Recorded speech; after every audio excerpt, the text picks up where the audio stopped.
7 ગણિત પ્રકરણ 11 પરિમિતિ અને ક્ષેત્રફળ।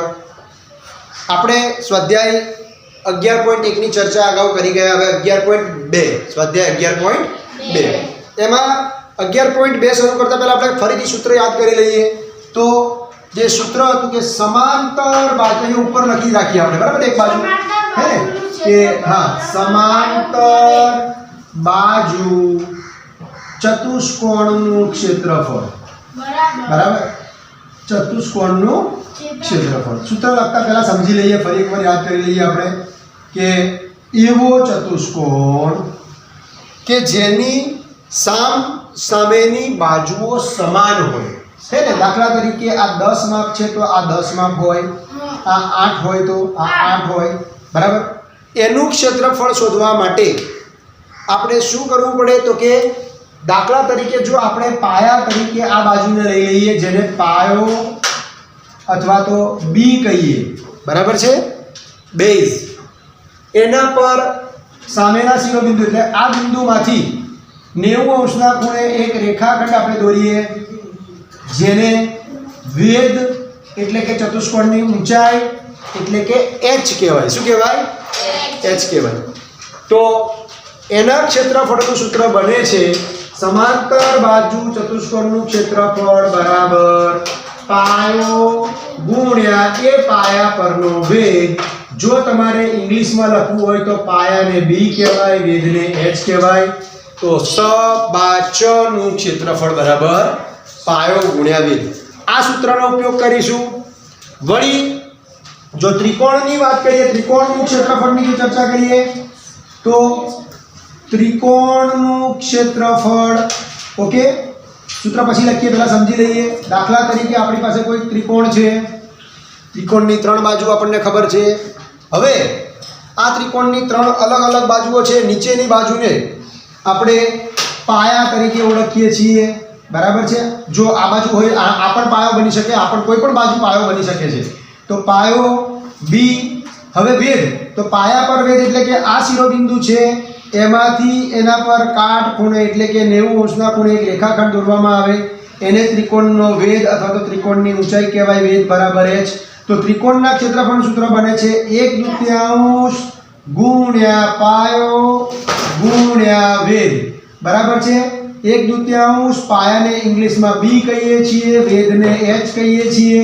તો આ થયું આપણું ત્રિકોણનું ક્ષેત્રફળ, આ થયું આપણું સમાંતર બાજુ ચતુષ્કોણનું ક્ષેત્રફળ। આ બંને સૂત્રનો ઉપયોગ કરી અને આપણે દાખલા ગણવાના છે। તો હવે આપણે સ્વાધ્યાય 11.2 નો પ્રશ્ન 1 શરૂ કરીશું। 11.2 નો પ્રશ્ન 1 નો a b c અને d ની ચર્ચા કરીએ આપણે। તો સમાંતર બાજુ ચતુષ્કોણનું ક્ષેત્રફળ બરાબર આપણે જોઈ ગયા કે પાયો ગુણ્યા વેધ। તો અહીં આગળ આપણે લખીએ કે પાયો કયો છે, તો કે આને પાયા તરીકે લઈએ તો પાયો બરાબર બી બરાબર 7, ઓકે। અને આ 4 સેન્ટીમીટર છે, જુઓ આ પાયા પર કાટખૂણે દોરેલો રેખાખંડ, તો એને વેધ કહેવાય, એટલે કે વેધ બરાબર h બરાબર 4 સેન્ટીમીટર। હવે પાયો ને વેધ ખબર પડી ગઈ પછી તો આપણને સૂત્ર આવડે એટલે દાખલો આવડી જાય। તો સૂત્ર લખીએ, ચલો, સમાંતર બાજુ ચતુષ્કોણનું ક્ષેત્રફળ બરાબર પાયો ગુણ્યા વેધ, એટલે કે શોર્ટમાં b ગુણ્યા h। બોલો, b ની કિંમત કેટલી છે? 7 છે। h ની કિંમત કેટલી છે? 4 છે। 7 ચોક 28 ચોરસ સેન્ટીમીટર। શું જવાબ આવશે? 28 ચોરસ સેન્ટીમીટર। આ આપણો એનો જવાબ થશે। ચલો, ત્યાર પછી દાખલા નંબર બી છે, એમાં પણ પાયો ને વેધ ઓળખી લઈએ। તો પાયો બી બરાબર કેટલા છે? 5 અને વેધ h બરાબર કેટલા દેખાય છે? 3 છે। બસ, ચતુષ્કોણ સમાંતર બાજુ છે, જો મને ક્ષેત્રફળનું સૂત્ર આવડે દાખલો આવડી જાય। તો સમાંતર બાજુ ચતુષ્કોણનું ક્ષેત્રફળ બરાબર પાયો બી ગુણ્યા વેધ h। ચલો, પાયો બી કેટલો છે? યસ, 5 ગુણ્યા 3, 5 કરી 15 ચોરસ સેન્ટીમીટર આ થશે તમારો જવાબ વેરી ગુડ ચાલો હવે પ્રશ્ન નંબર સી ત્યાં પણ ચલો પાયો કેટલો છે જુઓ છો યસ પાયો બી બરાબર 2.5 સેન્ટીમીટર અને વેધ h બરાબર કેટલા છે જુઓ છો 3.5 ઓકે હવે આપણે સૂત્ર લખવાનું છે બરાબર છે હા સમાંતર બાજુ ચતુષ્કોણનું ક્ષેત્રફળ બરાબર પાયો બી ગુણ્યા h વેધ ઓકે બી ની કિંમત કેટલી છે તો કે 2.5 3.5 ઓકે ચલો આપણે કશું જ નહીં 3.5 અને 2.5 નો ગુણાકાર કરીએ બરાબર ડાયરેક્ટ જ ગુણાકાર કરીએ બરાબર છે યસ 10 *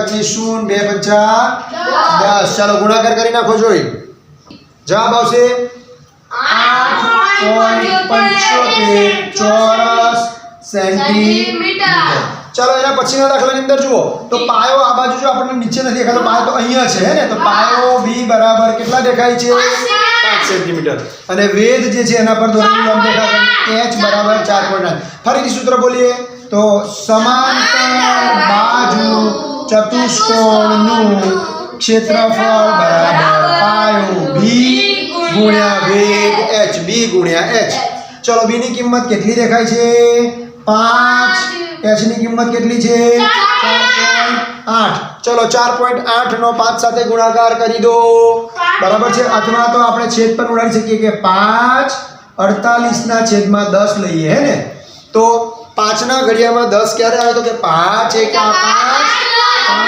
10 48 ના છેદમાં 2 આવે એટલે કે 48 ના અડધા 48 ના કેવા કરવાના અડધા તો 24 આવશે શું આવશે 24 ચોરસ સેન્ટીમીટર શું જવાબ આવશે 24 ચોરસ સેન્ટીમીટર ઓકે પ્રશ્ન 1 નો ઈ તો ચલો અહીંયા પાયો કેટલો છે તો પાયો બી બરાબર 2 સેન્ટીમીટર એના પરનો વેધ જે છે એ h બરાબર 4.4 તો ફરીથી સૂત્ર સમાંતર બાજુ ચતુષ્કોણનું ક્ષેત્રફળ બરાબર પાયો બી ગુણ્યા વેધ h ચલો આની કિંમત છે 2 પાયાની કિંમત અને વેધની કિંમત છે 4.4 ઓકે 2 ચોક 8 2 ચોક 8 એક પોઈન્ટ નું બધું 8.8 ચોરસ સેન્ટીમીટર તો પ્રશ્ન 1 અહીંયા પૂરો થાય છે એના પછી આપણે પ્રશ્ન 2 ની ચર્ચા કરીશું પ્રશ્ન 2 ની અંદર આપણે સૌથી પહેલા સૂત્રને યાદ કરી લઈએ હે ને કે ત્રિકોણનું ક્ષેત્રફળ બરાબર 1/2 ગુણ્યા પાયો ગુણ્યા એટલે કે b 1/2 ગુણ્યા b ગુણ્યા સૌપ્રથમ દાખલો છે એમાં તમે જુઓ કે આ પાયો છે પાયો b બરાબર કેટલા છે 4 સેન્ટીમીટર અને ત્રિકોણની ઊંચાઈ એટલે કે વેધ h બરાબર 3 સેન્ટીમીટર તો હવે સૂત્ર મૂકીને કિંમત મૂકો એટલે દાખલો જવાબ આવી જાય તો ત્રિકોણનું ક્ષેત્રફળ બરાબર 1/2 પાયો એટલે કે b ગુણ્યા વેધ એટલે કે h ચલો પાયાની જગ્યાએ પાયો કેટલો છે તો કે 1/2 ગુણ્યા 4 અને વેધ છે 3 છેદ ઉડતા હોય તો ઉડાડી દઈએ તો 2 ના ઘડિયામાં 4 આવે 2 2 4 આ 2 ને આ 2 ઉડી જાય તો વધીશું 1 ગુણ્યા 2 ગુણ્યા 3 બરાબર છે 2 એકા અને 2 તરી 6 ચોરસ સેન્ટીમીટર આ ત્રિકોણનું ક્ષેત્રફળ થશે હવે બી દાખલો છે એનો એમાં પાયો બરાબર છે પાયો અને વેધ તો બી દાખલાની અંદર જે વેધ છે થોડો આ બાજુ છે આપણે સુધારી લઈએ તો એનો આ વેધ પણ દોરી શકાય બેટા પણ આપણને અહીંયા જે બીજો વેધ દોરવાનો કીધો છે આ તરફ બરાબર છે અહીંયા વેધ આ બાજુ દોરવાનું કીધું છે બરાબર છે એ રીતે આકૃતિમાં જેમ આપેલો છે એમ જોઈ લઈએ આપણે તો શું થશે તો કે ચાલો ત્રિકોણનું ક્ષેત્રફળ બરાબર 1/2 ક્ષેત્રફળ બરાબર 1/2 ગુણ્યા b ગુણ્યા a.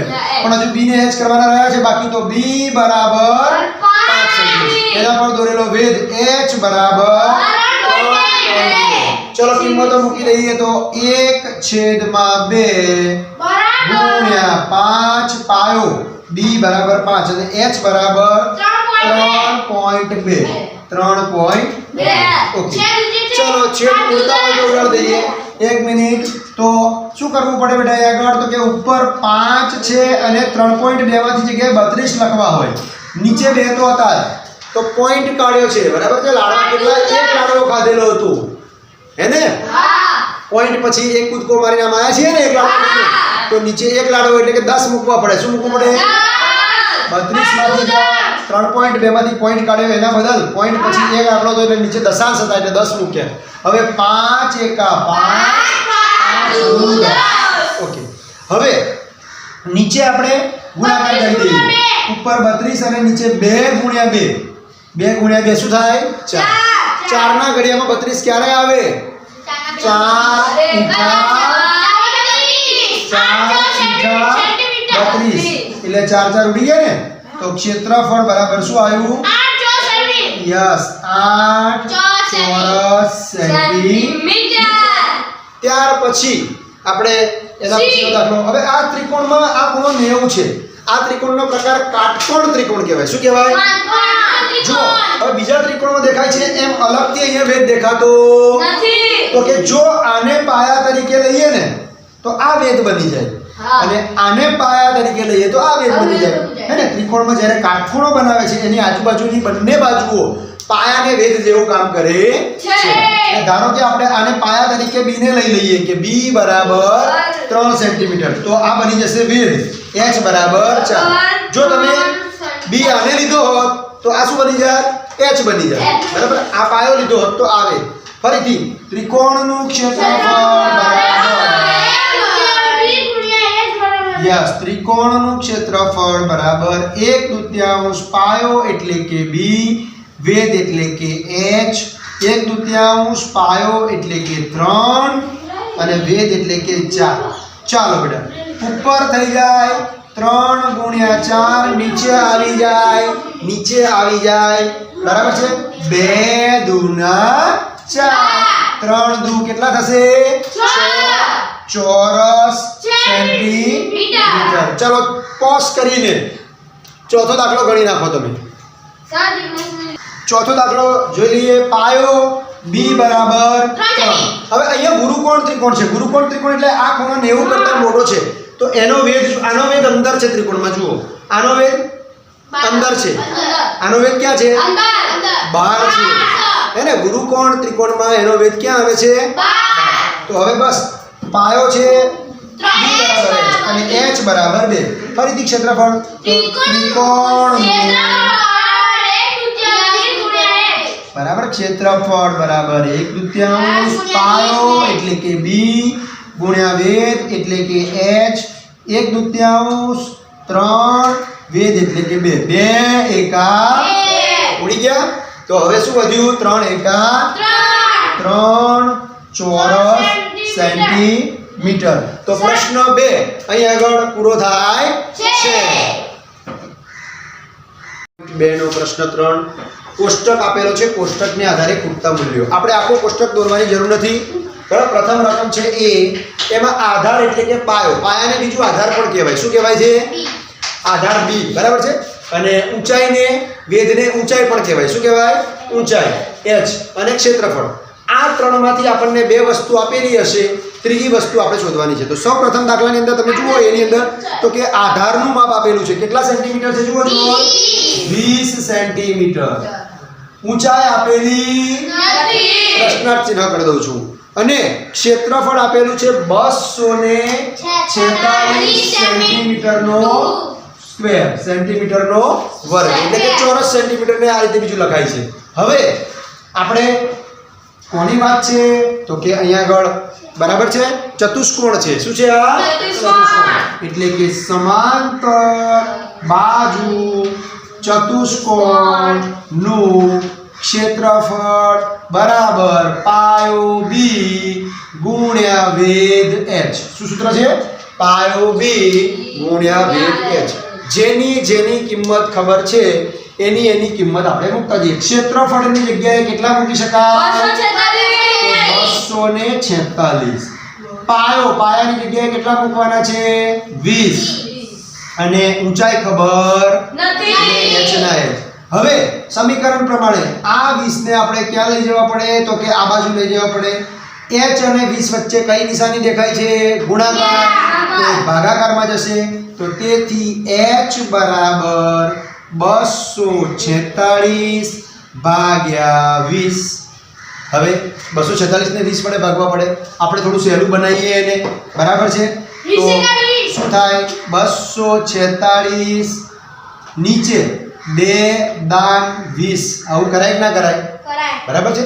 હવે 246 ભાગ્યા 2 એટલે 246 ના અડધા. તો મને આવડે, બહુ સહેલું છે. 2 ના અડધા 1, 4 ના અડધા 2, 6 ના અડધા 3.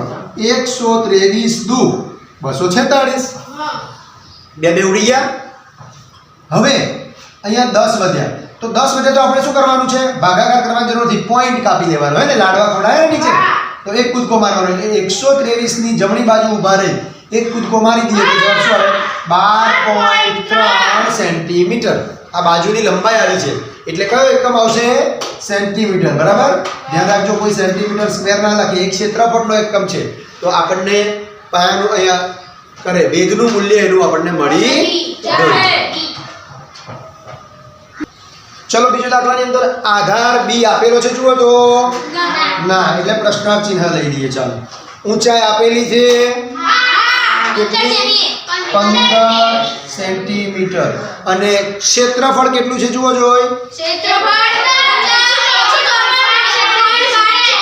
154.5 સેન્ટીમીટર નો સ્ક્વેર આપેલો છે. ફરીથી સમાંતર બાજુ ચતુષ્કોણ છે તો એનું સૂત્ર મૂકવાનું કે સમાંતર બાજુ ચતુષ્કોણ નું ક્ષેત્રફળ બરાબર પાયો ગુણ્યા વેધ એટલે કે b ગુણ્યા h. ચલો, પાયાનું માપ કેટલું છે? તો કે પેલા ક્ષેત્રફળ આપેલું છે ને, તો એ લખી નાખીએ. 154.5 બરાબર b મને ખબર નથી, h ખબર છે 15. ફરીથી આ 15 ને બીજી બાજુ લઈ જઈએ એટલે ક્યાં આવી જશે? છેદમાં આવી જશે, ભાગાકારમાં આવી જશે. એટલે કે b ત્યાંના ત્યાં જ રહ્યા. જુઓ, અને આને છેદમાં લઈ ગયા તો ઉપર કોણ હતું? 154.5. એમાં પણ પાછું હું શું કરું છું? પોઈન્ટ કાઢી નાખું છું એટલે નીચે 10 લખાય. શું લખાય? કારણ કે 154.5 દશાંશ બોલાય છે એટલે. હવે અને બીજું નીચે 15 આવી ગયા. શું આવી ગયું? 15. તો હવે આપણે તમારે શું કરવાનું છે?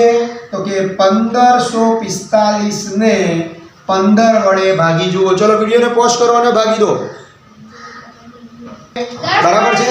અહીંયા શું લખાશે? તો કે 103 ગુણ્યા 15. બરાબર? 15 નો છેદ શું થઈ જશે? ઉડી જશે. તો ઉપર વધ્યા 103, નીચે વધ્યા 10. હે ને? એક લાડુ ખાધો તો 103 માં જમણી બાજુ ઉભા રહીને એક કૂદકો મારો તો 10.3 સેન્ટીમીટર જે તમારા પાયા બી નું માપ થશે.